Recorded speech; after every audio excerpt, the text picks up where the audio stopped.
ജോഷു 18:1 മുതൽ 28 വരെയുള്ള വാക്യങ്ങൾ. ശേഷിച്ച 7 ഗോത്രങ്ങൾ ഇസ്രായേൽ ജനം ഷിലോയിൽ ഒന്നിച്ചുകൂടി അവിടെ സമാധാന കൂടാരം സ്ഥാപിച്ചു. ആ ദേശം അവർക്ക് അധീനമായിരുന്നു. ഇനിയും അവകാശം ലഭിക്കാത്ത 7 ഗോത്രങ്ങൾ ഇസ്രായേൽക്കാരുടെ ഇടയിലുണ്ടായിരുന്നു. അതിനാൽ ജോഷു ഇസ്രായേൽ ജനത്തോട് പറഞ്ഞു, നിങ്ങളുടെ പിതാക്കന്മാരോട് ദൈവമായ കർത്താവ് നിങ്ങൾക്ക് നൽകിയിരിക്കുന്ന ദേശം കൈവശപ്പെടുത്താതെ എത്ര നാൾ നിങ്ങൾ അലസരായിരിക്കും? ഓരോ ഗോത്രത്തിൽ നിന്ന് 3 പേരെ വീതം തിരഞ്ഞെടുക്കുകയും ഞാൻ അവരെ ആ ദേശത്തേക്ക് അയക്കാം. അവർ ചുറ്റി സഞ്ചരിച്ച് തങ്ങൾ അവകാശമാക്കാൻ ഉദ്ദേശിക്കുന്ന ഭാഗത്തിന്റെ വിവരങ്ങൾ ശേഖരിച്ചുകൊണ്ട് വരട്ടെ. അവർ അത് 7 ഭാഗങ്ങളായി ഇരിക്കണം. യൂദ തെക്ക് ഭാഗത്തുള്ള തന്റെ ദേശത്ത് താമസം തുടരട്ടെ. ജോസഫിന്റെ കുടുംബം വടക്ക് ഭാഗത്തുള്ള തങ്ങളുടെ സ്ഥലത്തും. നിങ്ങൾ ആ പ്രദേശം 7ആയി തിരിച്ച് വിവരം എനിക്ക് തരുവിൻ. ഞാൻ നമ്മുടെ ദൈവമായ കർത്താവിന്റെ മുമ്പിൽ നറുക്കിട്ട് അത് നിങ്ങൾക്ക് നൽകാം. ലേവ്യർക്ക് നിങ്ങളുടെ ഇടയിൽ ഓഹരി ഉണ്ടായിരിക്കുകയില്ല. കർത്താവിന്റെ പൗരോഹിത്യമാണ് അവരുടെ ഓഹരി. ജോർദാനും കിഴക്ക് ഗാദിയും രൂപനും മനസ്സയുടെ അർദ്ധഗോത്രരും തങ്ങളുടെ അവകാശം ലഭിച്ചിട്ടുണ്ട്. ഇത് കർത്താവിന്റെ ദാസനായ മോശ അവർക്ക് നൽകിയതാണ്. അവർ യാത്ര പുറപ്പെട്ടു. ദേശത്ത് ചുറ്റി സഞ്ചരിച്ച് വിവരം ശേഖരിച്ച് മടങ്ങി വരുവിൻ.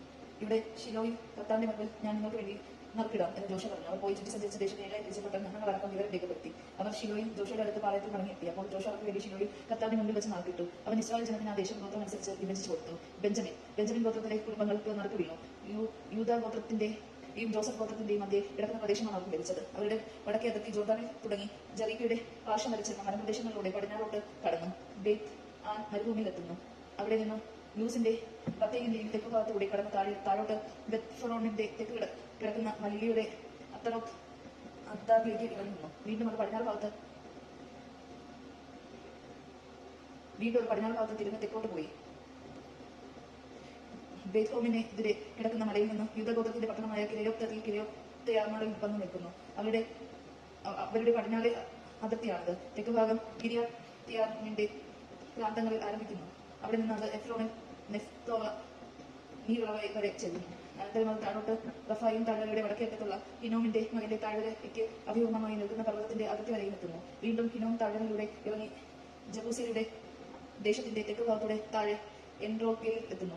പിന്നീട് അത് വടക്കോട്ട് തിരിഞ്ഞ് എൻഷെമൻഷിൽ ചെന്ന് അദൂമീം കയറ്റത്തിനെതിരെ കിടക്കുന്നു. ഗലീലോത്തിലെത്തി താഴേക്കിറങ്ങി റൂബന്റെ മകനായ ബൊഹോവിന്റെ ശില വരെ എത്തുന്നു. വീണ്ടും ബെത്ത് അരാബായ്ക്ക് വടക്കോട്ട് കിടന്ന് താഴെ ഇറങ്ങി അരാബായിൽ എത്തുന്നു. ബഫോദിലായുടെ വടക്ക് ഭാഗത്തോടുകൂടി ജോർദാന്റെ തെക്കേ അറ്റത്തുള്ള ഉപ്പുകടലിന്റെ വടക്കേ അറ്റത്ത് കിടക്കുന്ന ഉൾക്കടലിൽ അവസാനിക്കുന്നു. ഇതാണ് തെക്കേ അതിർത്തി.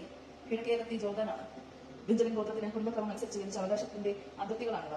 കുടുംബക്രമം അനുസരിച്ച് ബെഞ്ചമിൻ ഗോത്രത്തിനുള്ള പട്ടണങ്ങൾ ഇവയാണ്: ജെറിക്കോ, ബെഹെത്ത, എമെക്സി, ബത്ത് അരാബ, സെമാരിയ, ബത്തേൽ, ആറാവിൻ, പാര, ഓർഫ, അമോണി, ഒഫ്നി, ഗേബ എന്നീ 12 പട്ടണങ്ങളും അവയുടെ ഗ്രാമങ്ങളും.